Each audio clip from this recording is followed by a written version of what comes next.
అత్తయ్య ఇక్కడ 10 బాదమ్స్ ఉన్నాయి కదా, నేను అడిగిన క్వశ్చన్ కి నువ్వు కరెక్ట్ గా ఆన్సర్ చెప్తే ఆ 10 బాదమ్స్ నీకే. 10 బాదమ్స్ ఉన్నాయి కదా, 5 వరుసలు, ఒక్క వరుసలో 4 బాదమ్స్ వచ్చేటట్లు అరేంజ్ చేయాలి. 4 బాదమ్స్ 5 వరుసలు, ఒక్క వరుసలో 4 బాదమ్స్ రావాలి. ఎలా అరేంజ్ చేస్తావో చెయ్యి. 4 వస్తాయి. అయితే ఎన్ని వరుసలు? 5 వరుసలు రావాలనా?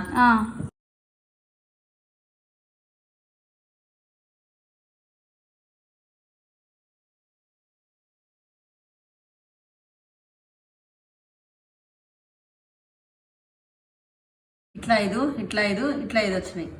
బాదమ్స్ అన్నీ అయిపోవాలి, మిగలకూడదు. 5 వరుసలు, ఒక్క వరుసలో 4.